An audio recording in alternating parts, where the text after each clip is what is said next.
யுத்தத்தில் எழுச்சி பெற்றவன் யார், வீழ்ச்சி அடைந்தவன் யார் என்கிற வரலாறு தெரியாத மக்கள், இலக்கியம் அறியாத மக்கள், கவிதைகளை படிக்காத மக்கள், பாடல்களை எழுதாத மக்கள் எப்போதும் இந்த மொழியையும் இந்த மொழியின் அனைத்து கூறுகளையும் பாதுகாத்துக் கொண்டிருந்தவர்கள். அவர்களால் தான் இன்றைக்கும் மொழி பாதுகாப்பாக இருக்கிறது. அவர்களால் தான் இன்றைக்கும் இந்த இனத்தின் பண்பாட்டு கூறுகள் பாதுகாப்பாக இருக்கிறது. அவர்களால் தான் எத்தனையோ படையெடுப்புகளையும் தாண்டி, மொழி கலப்புகளையும் தாண்டி, இனக்கலப்புகளையும் தாண்டி இந்த மொழியும் இந்த இனத்தின் பண்பாட்டு கூறுகளும் தொடர்ந்து பாதுகாக்கப்பட்டு வருகிறது. எனவே வரலாற்றை நாம் படிக்கிற போது அரசியல் களத்தோடு நேரடி தொடர்பில்லாத உழைக்கும் மக்களை கூர்ந்து கவனிக்க வேண்டும். அவர்களின் உண்மையான வாழ்வியலை நாம் படிக்க வேண்டும். ஆண்ட மன்னர்களின் வரலாற்றை படித்துவிட்டால் அது வரலாறு ஆகிவிடாது. அவர்களின் வெற்றிகளை நாம் பெருமை பொங்க பேசுவதனால் அது வரலாறு ஆகிவிடாது. அவையும் இணைந்துதான் வரலாறு என்பதில் யாருக்கு மாற்று கருத்து இல்லை. ஆனால் அவற்றையெல்லாம் கடந்த சமூகம் ஒன்று இருக்கிறது, மக்கள் இருக்கிறார்கள். அவர்களுக்கு உண்மையிலேயே சாதி என்பது தெரியாது. ஆனால் அது வாழ்வில் இயங்கிக் கொண்டிருக்கிறது. அதிலே பகை எழாது, அவர்களுக்கிடையிலே பகை எழாது. சாதி பெயர்களை இயல்பாக சொல்லி உறவாடுகிறார்கள். பகை இல்லை, அந்த இடத்திலே மோதல் இல்லை. அரசியலில் நேரடியாக தொடர்புள்ளவர்கள் தலையிடுகிற போதுதான் அது முரண்பாடாக மாறுகிறது, பகையாக மாறுகிறது. இதுதான் நீண்ட நெடிய வரலாறு. ஆகவே இது பற்றிய புரிதலே இல்லாமல் உழைத்துக் கொண்டே இருக்கிற சாமானியமான மக்களின் வாழ்வியலையும் நாம் உள்வாங்க வேண்டும். அவர்களின் புரிதலில் இருந்து நாம் நம்முடைய அரசியலை ஒழுங்கு செய்ய வேண்டிய தேவை இருக்கிறது. இன்றைக்கு தமிழ் தேசியம் என்பதை நாம் உரத்து பேசுகிறோம். அதற்கு முன்னதாக தேசியவாதம் என்பதையும் நாம் உள்வாங்கிக் கொள்ள வேண்டிய தேவை இருக்கிறது, புரிந்து கொள்ள வேண்டிய தேவை இருக்கிறது. அவற்றையெல்லாம் பொருத்தி பார்க்கிற போது நடைமுறை அரசியலையும் நாம் இணைத்து அதை முன்னெடுக்க வேண்டிய தேவை இருக்கிறது. இது ஒரு புதிய அரசியலாக இருக்கிறது என்கிற ஈர்ப்போடு இதிலே நாம் இணைந்து விட்டால் அது எத்தகைய தாக்கத்தை ஏற்படுத்தும், விளைவுகளை ஏற்படுத்தும் என்பதையும் நாம் கணக்கிலே கொள்ள வேண்டும். இலங்கையிலே இரண்டு தேசிய இனங்களுக்கு இரண்டு வாழிடங்கள் அல்லது நிலப்பரப்புகள் தெளிவாக இருந்தன, வெளிப்படையாக தெரிந்தது. உனக்கான நிலப்பரப்பு வேறு, எனக்கான நிலப்பரப்பு வேறு. என் நிலப்பரப்பை என்னை நானே ஆண்டு கொள்வதற்கான அந்த இறையாண்மையை என்னிடத்தில் ஒப்படைத்து விடுங்கள் என்று கோரிக்கை எழுப்புகிற அரசியல் தெளிவு அங்கே பிறந்தது. ஆகவே அது ஒரு தேசியவாதமாக பரிணமித்தது, வளர்ச்சி அடைந்தது, வலுப்பெற்றது. அங்கே தனியே ஒரு நிலப்பரப்பு இருக்கிறது, வாழிடம் இருக்கிறது, தாயகம் இருக்கிறது.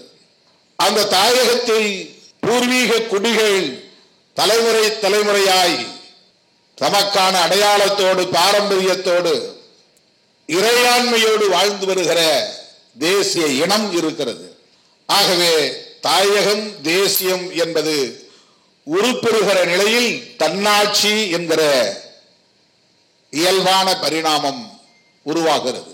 ஆகவே தமிழீழ தேசியத்திற்கான அடிப்படை கூறுகள் தாயகம், தேசியம், தன்னாட்சி என்கிற அடிப்படையிலே உருப்பெற்றது, பரிணாமம் பெற்றது என்பதை நாம் பார்க்கிறோம். அது உண்மையிலேயே தமிழீழ தேசியவாதம். தனி தேசம் உருவாவதற்கான ஒரு அரசியலாக அது வளர்ச்சி பெற்றது. இன்றைக்கு வீழ்ச்சி அடைந்திருக்கலாம், ஆனால் அது வலுப்பெற்று இருக்கிறது, வலுவோடு இருக்கிறது. ஒரு களத்திலே அது தோல்வியை தழுவி இருக்கலாம், ஆனால் அது முற்றிலும் சிதைந்து போனது என்று சொல்ல முடியாது. தமிழீழ தேசியம் என்கிற அரசியல் இந்த மூன்று கூறுகளை அடிப்படையாக கொண்டு வளர்ச்சியடைந்திருக்கிற நிலையிலே அதை எந்த சக்தியாலும் சிதைக்க முடியாது. ஆனால் மீண்டும் எழுச்சி பெறுவதற்கு காலம் தேவைப்படலாம். அதற்கு சர்வதேச சூழல் பொருந்தி வர வேண்டும். அதற்கான காலம் கனிய வேண்டும். அதுவரையில் அந்த தமிழீழ தேசிய அரசியலை அடைகாக்கும் பொறுப்பு அந்த உணர்வாளர்களுக்கு இருக்கிறது, அந்த கடமை இருக்கிறது. இங்கே நாம் பேசுகிற தமிழ் தேசியம் எது தாயகம்? இங்கே நாம் பேசுகிற தமிழ் தேசியத்தில் நமக்கான தேசியவாதம் என்பதை எந்த நிலப்பரப்போடு நாம் இணைத்து பார்க்கிறோம்? நிலப்பரப்பு என்பது தேசியத்திலே மிக முக்கியமான ஒன்று. தேசம் இருந்தால்தானே தேசியம். தேசத்தை உருவாக்குவதற்கான சூழல் இருந்தால்தானே தேசியம் வளரும். ஆகவே இங்கு தன்னாட்சி என்பதை நாம் நிலைநாட்ட வேண்டுமானால், வென்றெடுக்க வேண்டுமானால், அதை நோக்கி நாம் வீரியத்தோடு பயணிக்க வேண்டுமானால் தாயகத்தையும் தேசியத்தையும் நாம் அடையாளம் காண வேண்டியிருக்கிறது. தேசியவாதம் எது என்பதையும் நாம் புரிந்து கொள்ள வேண்டியிருக்கிறது. உலக நாடுகள் எப்படியெல்லாம் தேசியவாதங்களை பேசுகின்றன. மதவழி தேசியவாதம் இருக்கிறது, இனவழி தேசியவாதம் இருக்கிறது. உலகத்தில் இந்த இரண்டு தேசியவாதங்கள் தான் பெருவாரியாக இருக்கின்றன, வெகுவாக இருக்கின்றன. இனவழி தேசியவாதம் அல்லது மொழிவழி தேசியவாதம், அதன் அடிப்படையில் தேசங்கள் உருவாகி தன்னாட்சி அதிகாரத்தை பெற்று சர்வதேச அரங்கில் தமக்கான தனி அடையாளத்தோடு இன்றைக்கு கோலோச்சுவதை நாம் பார்க்கிறோம். நாம் இங்கே இலங்கை தீவில் இருப்பதை போல இல்லை. இந்திய தேசத்திற்குள்ளே ஒரு மாநிலமாக இருக்கிறோம். இந்திய அரசமைப்பு சட்டத்திற்குள்ளே நாம் கட்டுப்பட்டு இருக்கிறோம். இந்தியா என்கிற தேசத்தை உருவாக்குவதற்காக இந்திய அரசமைப்பு சட்டத்தை ஏற்றுக்கொண்டிருக்கிறோம். இந்தியா என்கிற தேசத்தை உருவாக்குவதற்காக அரசமைப்பு சட்டம் சொல்லுகிற இறையாண்மையை நாம் ஏற்றுக்கொண்டிருக்கிறோம். இந்திய அரசமைப்பு சட்டம் சொல்லுகிற இந்த தேசியவாதத்திற்கு கட்டுப்பட்டு நாடாளுமன்ற ஜனநாயகத்தை உள்வாங்கி இருக்கிறோம், ஒப்புக்கொண்டிருக்கிறோம், ஏற்றுக்கொண்டிருக்கிறோம். இந்திய அரசமைப்பு சட்டம் முன்மொழியக்கூடிய இந்த நாடாளுமன்ற ஜனநாயகத்தை ஏற்றுக்கொண்டதனால் இந்த தேர்தலிலும் சட்டமன்ற நாடாளுமன்ற தேர்தல்களிலும் நாம் பங்கேற்கிறோம். இவற்றையெல்லாம் ஏற்றுக்கொண்டு நாம் தமிழ் தேசியம் என்று பேசுகிறோம் என்றால், ஒன்று நம்மை நாமே ஏமாற்றிக் கொள்கிறோம் அல்லது மக்களை ஏமாற்றுகிறோம் என்று பொருளாகிவிடும். இது ஒரு புரிதலுக்காகத்தான் உங்கள் முன்னால் நான் வைக்கிறேன். இது மாற்று கருத்தல்ல, இது முரண்பட்ட கருத்தல்ல, எதிர்கருத்தல்ல. நமக்கு ஒரு புரிதல் தேவை. இந்திய அரசமைப்பு சட்டத்திற்கு உட்பட்ட தமிழ் தேசியம் உண்டா? இந்திய அரசமைப்பு சட்டத்தின் ஒற்றை குறிக்கோள் இந்தியாவை ஒரே தேசமாக்குவதுதான். அதற்கான தேசியவாதம் தான் எல்லா தேசிய கட்சிகளாலும் முன்வைக்கப்படுகிறது. காந்தி காலத்திலே காங்கிரஸ் முன்வைத்த தேசியவாதம் ஆங்கிலேய எதிர்ப்பை முன்னிறுத்தியதால் இந்தியர் என்கிற தேசியவாதத்தை முன்வைத்தார்கள். நாம் இந்தியர், எந்த மதமாயிருந்தாலும், எந்த மாநிலமாயிருந்தாலும், எந்த மொழியை பேசக்கூடிய தேசிய இடமாக இருந்தாலும், எந்த பண்பாட்டை பின்பற்றக்கூடியவர்களாக இருந்தாலும் நாம் அனைவரும் இந்தியர் என்கிற உணர்வை பெறுவோம். அது நாட்டினத்தின் அடிப்படையிலான தேசியவாதம். The nationality based nationalism. Indian என்கிற உணர்வின் அடிப்படையிலான ஒரு தேசியவாதத்தை அன்றைக்கு காங்கிரஸ் முன்வைத்தது, காந்தி முன்வைத்தார். நீ இந்துவாக இரு, முஸ்லீமாக இரு, கிறிஸ்தவனாக இரு, எதுவாகவும் இரு, நீ தமிழனாக இரு, மலையாளியாக இரு, எதுவாகவும் இரு, ஆனால் நீயும் இந்தியன், நானும் இந்தியன். அந்த இந்தியன் என்கிற உணர்வை பெற்றால்தான் ஆங்கிலேயனை எதிர்க்க முடியும் என்கிற தேசியவாதம் அன்றைக்கு முன்வைக்கப்பட்டது.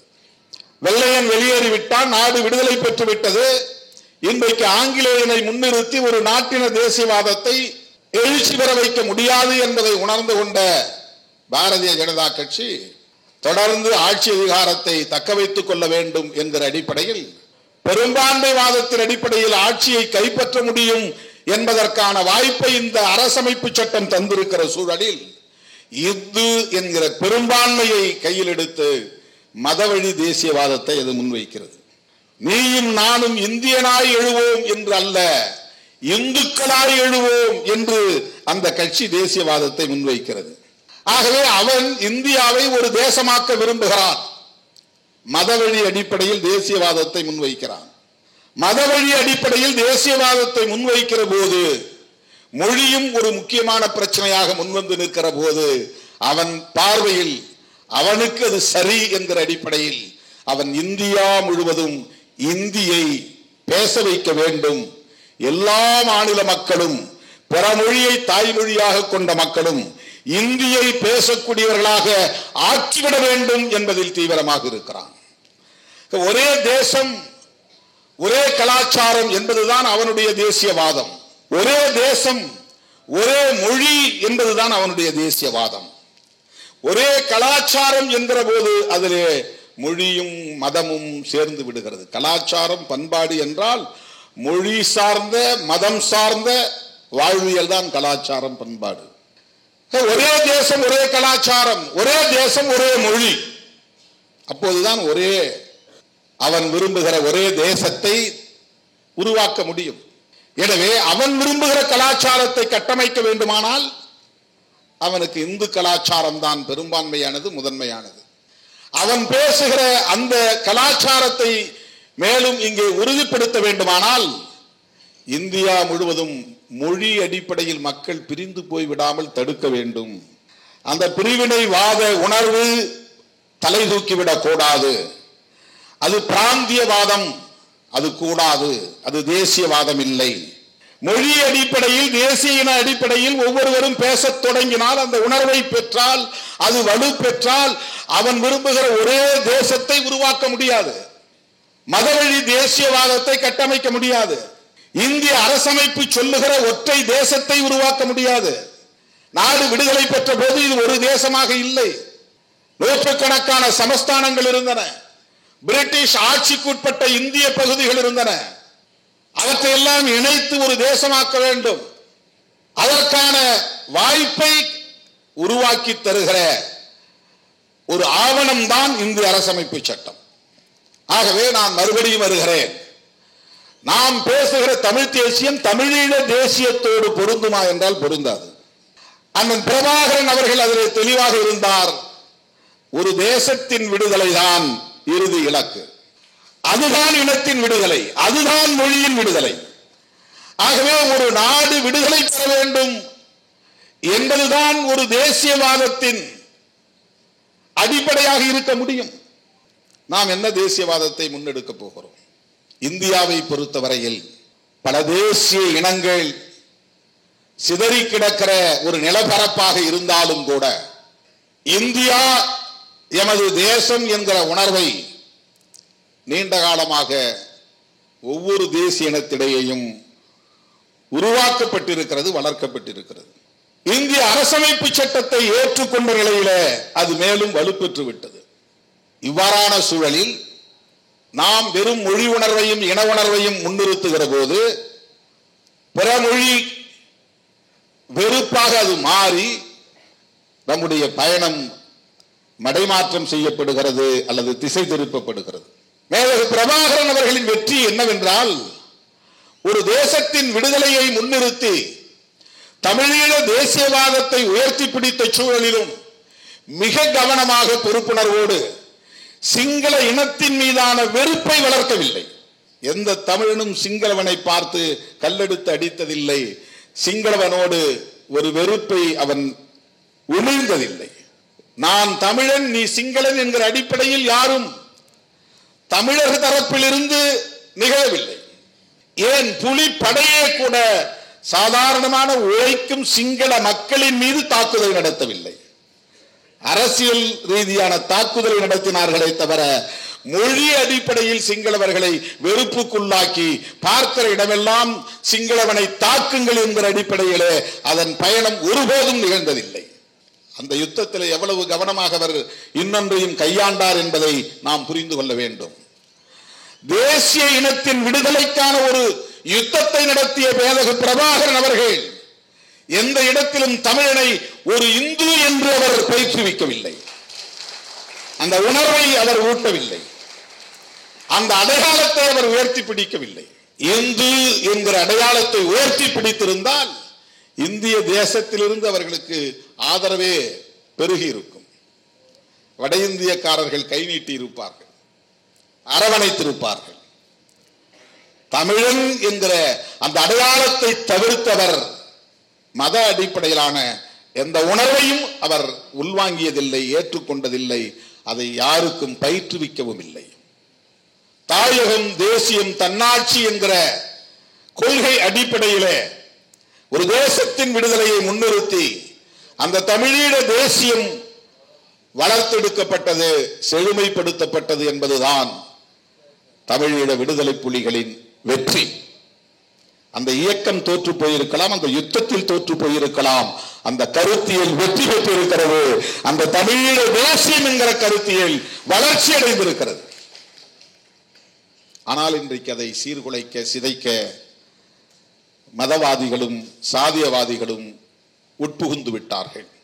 தமிழ்நாட்டை பொறுத்தவரையில் நாம் இந்த அரசமைப்பு சட்டத்திற்கு உட்பட்டு நம்முடைய தனித்துவத்தை பாதுகாக்கிற ஒரு போராட்டத்தை, நீண்ட நெடிய பாரம்பரியம் கொண்ட ஒரு தேசிய பேரினத்தின் வரலாற்றை, பண்பாட்டை, வாழ்வியலை, அதன் மூலம் இந்த சமூகம் ஈட்டி இருக்கிற அறிவு சொத்தை பாதுகாப்பதற்கான ஒரு போராட்டத்தை நாம் நடத்துகிறோம். அந்த புரிதலோடு தான் இந்த தமிழ் தேசியத்தை நாம் முன்னெடுக்க வேண்டும். இதுதான் விடுதலை சிறுத்தைகளின் புரிதல். இந்தியா முழுவதும் சிதறி கிடக்கிற உழைக்கும் மக்களை நம்மால் அமைப்பாக்க முடியாது. ஆனால் தமிழ்நாட்டுக்குள்ளே நம்மால் அதை சாதிக்க முடியும். அந்த நம்பிக்கையோடு தான் நாம் களத்தில் நிற்கிறோம். இந்தியாவிலும் தமிழ்நாட்டிலும் ஒரே பண்புள்ள பகையை நாம் எதிர்கொள்ள வேண்டி இருக்கிறது. கடலிலே ஒரு ஓரத்தில் ஒரு டம்ளர் தண்ணீரை நாம் அள்ளி எடுத்தால் எஞ்சி இருக்கிற கடலில் இருக்கிற அதே தன்மை அள்ளிய நீரிலும் இருக்கும். அதே போல ஒட்டுமொத்த இந்தியாவில் என்ன பண்பு இருக்கிறதோ அது தமிழ்நாட்டிலும் இருக்கிறது. இந்திய சமூக கட்டமைப்பு அடிப்படையிலே சாதியத்தால் உறுதிப்படுத்தப்பட்டிருக்கிறது, நிலைப்படுத்தப்பட்டிருக்கிறது, வலுப்படுத்தப்பட்டிருக்கிறது. சாதிய வேர்கள் இந்திய தேசம் முழுவதும் பரவி கிடக்கின்றன. இந்த சாதியத்தின் வேரை அறுப்பதன் மூலம்தான் பகுதியாகவோ முழுமையாகவோ ஒரு விடுதலையை வென்றெடுக்க முடியும் என்பதுதான் நாம் உணர்ந்து கொள்ள வேண்டிய அரசியல். அதுதான் பெரியாரியம், அதுதான் அம்பேத்கரியம். பெரியாரை அப்படித்தான் அணுக வேண்டும். அவரை வெறும் பார்ப்பன துவேசியாக பார்க்கிறார்கள். அவரை தமிழர் அல்லாதவர் என்று விமர்சிக்கக்கூடிய அளவுக்கு தமிழ் தேசியம் இழிந்து கிடக்கிறது, கீழாகி போய்விட்டது, அற்பமாகிவிட்டது. தமிழ் தேசியம் அப்படி அல்ல. எந்த மொழியையும் வெறுப்பதல்ல தமிழ் தேசியம், எந்த இனத்தையும் வெறுப்பதல்ல தமிழ் தேசியம். அவர் கன்னடர் என்பதால் தான் தமிழை காட்டுமிராண்டி மொழி என்றார் என்று கற்பிக்கிறார்கள், திட்டமிட்டு அவதூறு பரப்புகிறார்கள், ஒரு கற்பிதத்தை மக்களிடத்தில் பரப்புகிறார்கள். இது எவ்வளவு பெரிய ஆபத்தான ஒரு அரசியல்! இதை எப்படி தமிழ் தேசியம் என்று எடுத்துக்கொள்ள முடியும்? அவர் வாழ்ந்த காலத்தில் இது மதராஸ் பிரசிடென்சியாக இருந்தது. அவர் வாழ்ந்த காலத்தில் இந்த தென்னிந்திய மொழிகளை பேசக்கூடிய அனைத்து மக்களும் ஒரு ஆட்சி எல்லைக்குள்ளே வாழ்ந்தார்கள். பிரிட்டிஷ் ஆட்சி நிர்வாகத்தின் கீழ் மதராஸ் பிரசிடென்சி என்கிற நிலப்பரப்புக்குள்ளே எல்லோரும் சேர்ந்து வாழ்ந்தார்கள். யாரும் இங்கே ஆக்கிரமிப்பு செய்து ஊடுருவல் செய்து இந்த இனத்திற்குள்ளே வந்து இந்த இனத்தை அழிக்க முயற்சித்தார்கள் என்று சொல்வது ஏற்புடையதல்ல. இது மதராஸ் பிரசிடென்சியாக இருந்தது. அதற்குள்ளே தெலுங்கு பேசுகிறவர்களும் இருந்தார்கள், மலையாளம் பேசுகிறவர்களும் இருந்தார்கள், கன்னடம் பேசுகிறவர்களும் இருந்தார்கள், தமிழ் பேசுகிறவர்களும் இருந்தார்கள். அவர்களுக்கு இடையில் அப்போது இயக்கம் உருவாகிற போது அனைவரையும் ஒருங்கிணைத்த ஒரு சொல்லாடல் தேவைப்பட்டது. பெரியாருக்கு முன்னரே பண்டிதர் பேசினார் திராவிடம். பெரியாருக்கு முன்னரே ரெவரண்ட் ஜான் ரத்தினம் திராவிடர் கழகம் என்கிற பெயரிலே இயக்கம் கண்டார். நான் கேட்கிறேன், அயோத்திதாச பண்டிதரும் அதே கெட்ட எண்ணத்தோடு தான் திராவிடம் என்கிற சொல்லை கையாண்டாரா? அதே தீய நோக்கத்தோடு தான் ரெவரண்ட் ஜான் ரத்தினமும் திராவிடர் கழகம் என்கிற இயக்கத்தை உருவாக்கினாரா? தமிழர்களின் உணர்வுகளை சிதைக்க வேண்டும் என்பதற்காகவா? தமிழ் தேசிய அரசியல் எழுச்சி பெறக்கூடாது என்பதற்காகவா? திராவிடம் என்பது சாதியத்தின் வேறொருக்கும் ஆயுதம். அது சனாதனத்தை வேறொருக்கும் ஆயுதம். அப்படித்தான் அறிஞர் பெருமக்கள் அதை கையாண்டார்கள். இன்றைக்கு மொழிவழி மாநிலங்கள் உருவான பிறகு அது தேவையில்லை என்பது ஏற்புடையது, அது வேறு. அது வேண்டாம் என்றால் வேண்டாம், சரி. ஆனால் அன்றைக்கு உருவானது இந்த தமிழ் தேசியம் உருவாகாமல் தடுப்பதற்குத்தான் என்று கற்பிதம் செய்வது எவ்வளவு பெரிய அயோக்கியத்தனமானது, அறிவீனமானது, அவதூறானது, அற்பத்தனமானது. இதை எப்படி நாம் அனுமதிக்க முடியும்? வெறும் மொழி உணர்ச்சியும் இன உணர்ச்சியும் இப்படித்தான் இனவாதமாக மாறி இன வெறுப்பாக போய் நிற்கும்.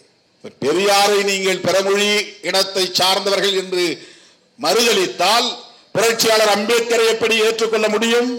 மாமேதை மார்க்ஸ் அவர்களை எப்படி ஏற்றுக்கொள்ள முடியும்? மகாத்மா பூலே அவர்களை எப்படி ஏற்றுக்கொள்ள முடியும்? இது எங்கே போய் நிற்கிறது? எனது அருமை தோழர்களே, பெரியார் பார்வை என்பது சாதியத்தை வேறறுப்பதன் மூலம்தான் உழைக்கும் மக்களின் விடுதலையை வென்றெடுக்க முடியும் என்பதுதான். எல்லாவற்றையும் தூக்கி பின்னால் வைத்தார், அனைத்தையும் தூக்கி பின்னால் வைத்தார். அடிநிலையில் ஓடக்கூடிய எளிய மக்களின் விடுதலையை முன்னால் வைத்தார். அவர்களை சிதறடித்திருப்பது, அவர்களை சிதைத்துக் கொண்டிருப்பது, அவர்களை ஒடுக்கி வைத்திருப்பது, அவர்களின் உழைப்பை சுரண்டிக் கொண்டிருப்பது சனாதனம் என்கிற அரசியல் தான். அதுதான் இவ்வளவு பெரிய சமூக பாகுபாடுகளுக்கு காரணம். டிஸ்கிரிமினேஷன்ஸ், இந்த பாகுபாடுகளுக்கு காரணம்.